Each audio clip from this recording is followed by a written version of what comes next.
façon, qu'il fasse beau ou qu'il fasse pas beau, est toujours à peu près le même, aux alentours de 60 pêcheurs. Hein. C'est toujours régulier parce qu'il y a des gens, des habitués qui viennent, il n'y a pas de souci. Et puis voilà, c'est toujours un petit peu pareil. On a un peu plus de jeunes et un peu plus les adultes, c'est toujours des gens qui reviennent chaque année. Hein. Et puis voilà, les jeunes sont toujours là. C'est des gens du Mont ou il y a des gens d'ailleurs qui viennent? La plupart du temps, c'est des gens qui sont Mont-Saxonnais et Brison, principalement. Et puis après, eh ben, il y a pas mal d'habitués qui viennent soit de la vallée, hein, Marnat, Sionzier, Salanches, Bonneville, mais non, les trois quarts, c'est quand même des gens du coin. Tu t'appelles Enzo. Et alors, c'est la première fois que tu pêches? Oui. Tu as quel âge? 4 ans et demi. On va voir comment tu fais. Attention les arbres. Attention les arbres. D'accord. Très bien. Et après, on refait comme ça. Tu t'appelles comment? Théo, Tu as quel âge? 12 ans, Et tu viens d'où? de Haute-Savoie, Oui. de Sonzier. De Sionzier, d'accord. C'est la première fois que tu pêches à Mont-Saxonnais? Non, c'est la deuxième fois. D'accord. Et là, comment ça s'est passé cette pêche? Bah bien, Tu as réussi à attraper des poissons? oui, 5. Où ça? À quel endroit? Dans les gouilles en bas, très bas, parce qu'en haut, il n'y avait pas beaucoup d'eau. Cette année, c'est quand même exceptionnel, ce manque d'eau. Est-ce que ça a une influence sur la pêche?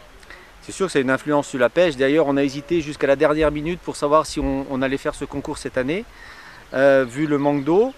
Bon, il s'avère que plus bas, il y a quand même de certaines petites gouilles et petits trous qui nous ont permis de mettre des truites, mais c'est vrai jusqu'à la dernière minute, on s'est posé la question parce que c'est influent sur le fait qu'on ne peut pas se permettre de mettre des truites de mesure dans un endroit où l'eau se raréfie.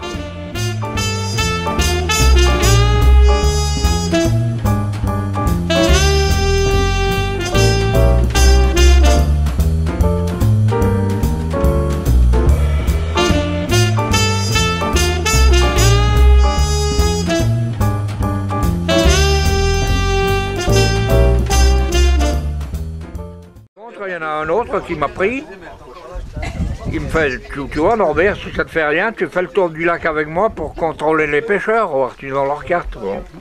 Moi je fais le tour du lac avec eux, mais j'avais pas ma canne. Elle était à la buvette. Alors il revient, quand il a eu contrôlé tous les pêcheurs, il dit bah, je suis obligé de te demander ton permis. Moi je sors mon permis tout heureux de montrer mon permis. On me dit je te prends. Je dis pourquoi me prends? Eh oui, ça te manque ton timbre du lancer. Puis en effet c'était vrai, mais seulement je ne pêchais pas.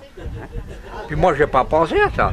Mais un matin à 7 h à Bonneville, où tu as pris ton permis? Bon, je descends avec Mermou, le garde-chef. C'était une bonne femme qui m'avait délivré le permis. Elle ouvre le cahier, elle avait oublié de coller le timbre. Alors Mermou me fait, ben maintenant ça ne te reste plus qu'à me payer une bouteille d'Aïd.